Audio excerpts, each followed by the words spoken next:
kita, dia datang ke Solo, dia marah-marah ke Jokowi, lalu apa yang bisa saya lakukan? Kata Egy Sujana, Anda perintahkan Presiden, perintahkan Kapolri, perintahkan tindak pidana umum untuk SP3 saya. Lalu katanya Jokowi memanggil polisi dan perintahkan itu. Berarti benar kan? Kendali hukum di negara kita tidak lagi pada asas dan peraturan, mungkin juga tidak lagi terikat dengan KUHP dan Gua Baru, tapi dikendalikan oleh Solo. Siapa yang meniatkan mencari dunia, maka dunia yang dia akan dapatkan. Siapa yang meniatkan diri untuk cari akhirat, Allah katakan akhirat dapat, dunia pun akan bertekuk lutut di hadapan kakinya.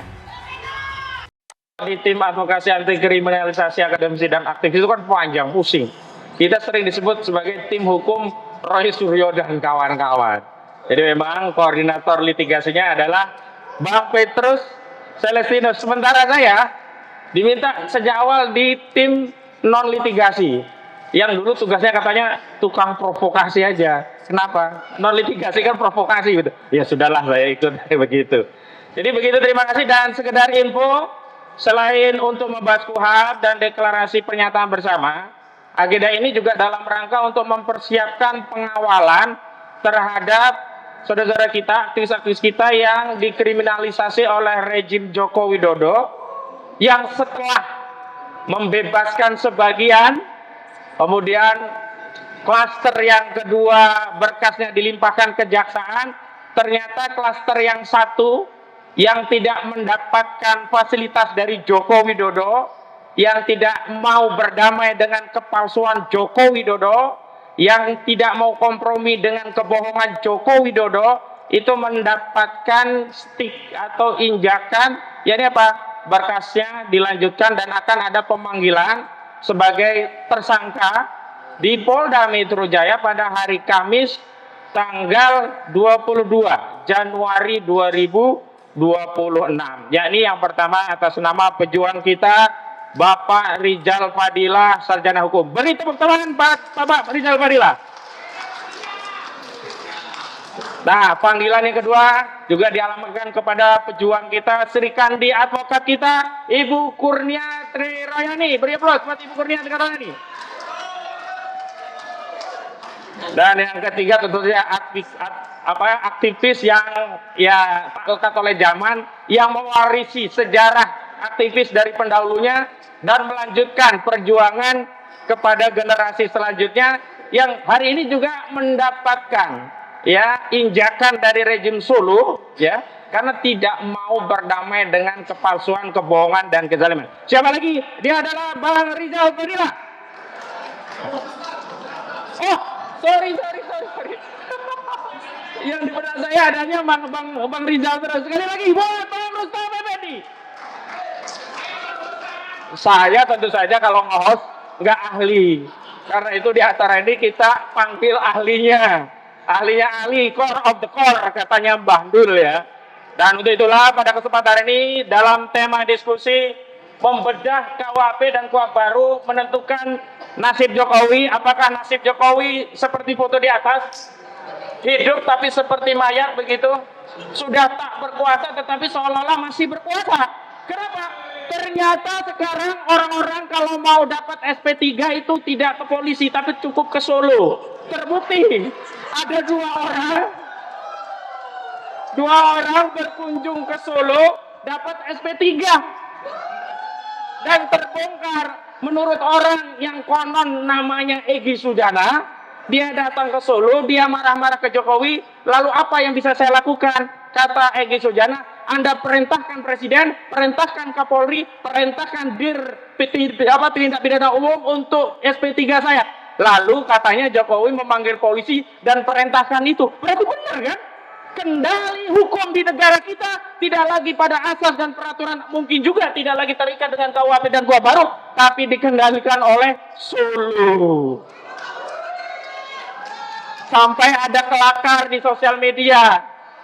Kelakarnya begini, Donald Trump itu memberikan saran kepada Maduro agar dia datang ke Solo agar bisa mendapatkan SP3. Itu kelakarnya. Saking hebatnya Solo ini ya, sampai Donald Trump pun merekomendasikan Maduro untuk datang ke Solo. Tapi saya berkelakar pula. Kayaknya Maduro nggak mau ke Solo karena dia khawatir, takut dianggap pengkhianat oleh rakyatnya. Jadi sekali lagi, apapun yang terjadi, jangan pernah mendatangi Solo.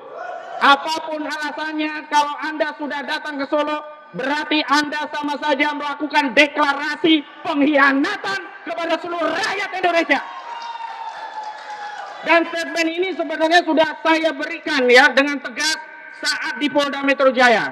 Apa saat itu di Polda Metro Jaya sudah ada narasi untuk mendamaikan, memanfaatkan tim Komisi Reformasi Polri yang katanya akan melakukan mediasi oleh para pihak dan nanti akan ada penyelesaian restoratif justice. Sejak saat itu sudah saya katakan dengan tegas, siapapun yang berdamai dengan Jokowi berarti dia melakukan deklarasi pengkhianatan kepada rakyat. Ternyata kata-kata itu tidak lebih berharga ketimbang rayuan SP3. Ternyata ada orang yang lebih memilih SP3 ketimbang dianggap sebagai pengkhianat rakyat. Tapi ya sudahlah, hidup ini kan pilihan. Kita tidak pernah dipaksa untuk menjadi pejuang, dan kita juga tidak dipinta untuk memilih menjadi pecundang. Tetapi sekali lagi, perjuangan kita, amal kita itu sejatinya tidak sedang kita pertanggungjawabkan kepada rakyat, tidak sedang kita pertanggungjawabkan kepada anak dan cucu kita. Tapi sejatinya perjuangan kita akan pertanggungjawaban di hadapan Allah Subhanahu wa Ta'ala. Dan saya tegaskan, setiap orang akan mendapatkan sesuai dengan apa yang dia niatkan. Innamal a'malu binniyat. Siapa yang meniatkan mencari dunia, maka dunia yang dia akan dapatkan. Siapa yang meniatkan diri untuk cari akhirat, Allah katakan akhirat dapat, dunia pun akan bertekuk-lutut di hadapan kakinya. Buku niat.